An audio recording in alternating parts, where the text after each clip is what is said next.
Hey warriors! This week's topic from Lupus Life Hacks: how to get approved for work accommodations no matter what field you're in.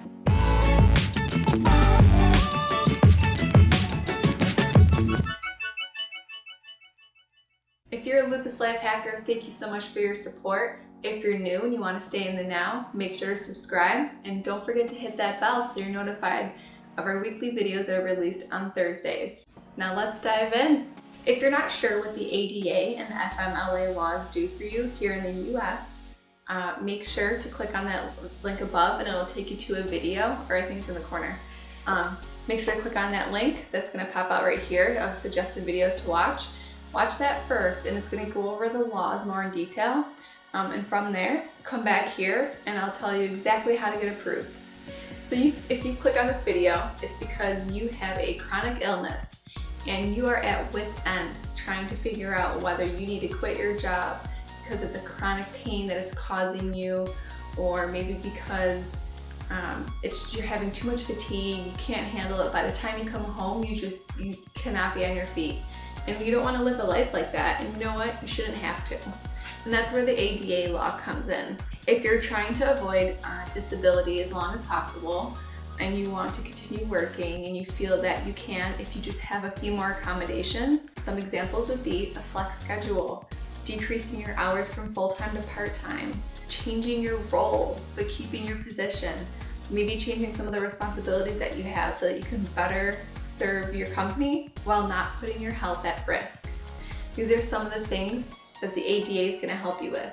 If you want to work from home, a few days a week, if you want to have a flex schedule, maybe you want to work at home or in the office and you need a stand-up desk, or you need any ergonomic chairs or any other items that will help you sit more comfortably. This is covered.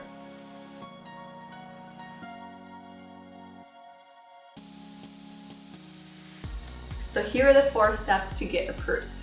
Step 1, collect proof from your personal experience and make sure to get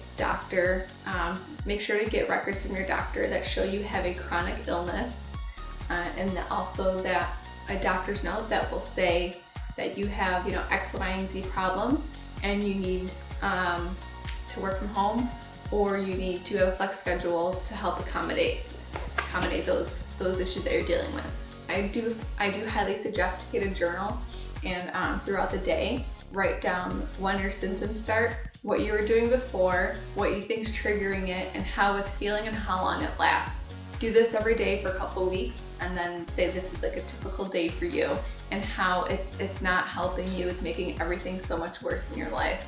And you want to continue to work, but you need help doing it. If you're standing too much and doing heavy lifting, this is a perfect scenario where you can say, I can't lift over X many pounds so many times a day. Then you can hopefully change your responsibilities and they can move you somewhere else into the department. Call your doctor's office and let them know that a case manager is going to be calling them soon and that they will need to fill out paperwork stating that you need to do something for your chronic illness, whatever that is that you want. It shouldn't take more than 5 minutes. Make sure that the doctors know that. I had a really hard time getting my doctor to fill out paperwork. And the paperwork was literally, Janeen has lupus and she needs to work from home. That was it. That's all the case manager needed. And because the doctor's office saw the word disability on the paperwork, they thought it was disability paperwork. So if your doctor's not good at reading, or the comprehension skills are a little low, just keep reiterating what this is for and that this is something that they should be doing for you to help you. It has nothing to do with actually applying for disability.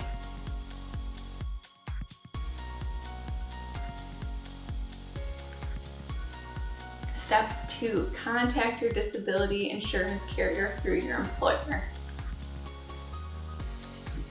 So for an example, it could be Blue Cross Blue Shield, it could be MetLife, whoever your employer is using, call them, ask them to open up a case and to speak to the department that would deal with ADA and FMLA accommodations. They should direct you to that department and you should be assigned a case manager. This is a very fast process. Make sure you have a case number written down so that you can give this to your HR department and so that you have it so you can call and check on the status of it.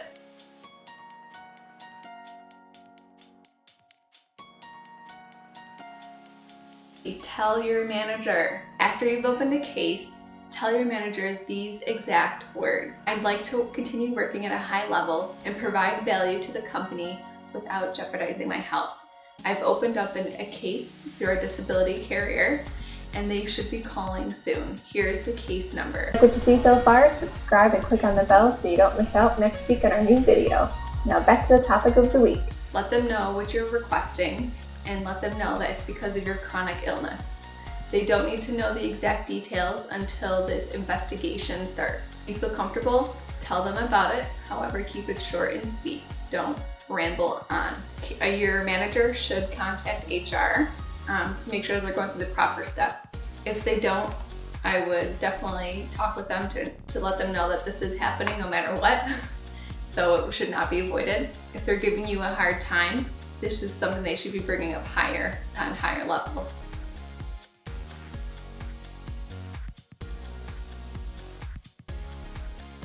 Speaking with HR and your manager. These cases are open for a maximum of 2 weeks. That means if this is taking longer, it's because your HR department is giving you or your case manager a hard time, or it's your doctor's office. So make sure to follow up. Make sure you save every single email that is between you and your HR and your manager. If you talk about anything in person and they promise you something, or they say something that's really nice or that supports your case, or even something that's not professional, write it down and do a follow-up email thanking them for the kind words or for what they are saying. Really important to have proof. Another tip, HR is going to ask you the same thing 5 different ways. So make sure you don't ramble on. Give them exactly what they need and nothing more. It should be a short and sweet conversation. Lupus doesn't have to take everything from us. We have to learn how to work around it. We have to learn how to adapt and conquer. And that's what Lupus Health Shop is for. We talked a lot about ADA accommodations. You might be thinking, what's next? Do what you need to do to be successful. You are your only advocate. If you're still learning more about reducing any symptoms or about hair loss issues, click on either of these videos. Next week, I'll be going over thyroid issues that we suffer from, and even though you've been tested already, why you need to be tested again. In the meantime, watch these 2 videos right here. Don't forget to subscribe and click that bell. Thumbs if you loved it, thumbs if you liked it, and don't forget to share videos on Facebook and Twitter. That way we can continue to help our community live the best lives they can, even with lupus. And as always, I appreciate your support and thank you so much. I will see you next week.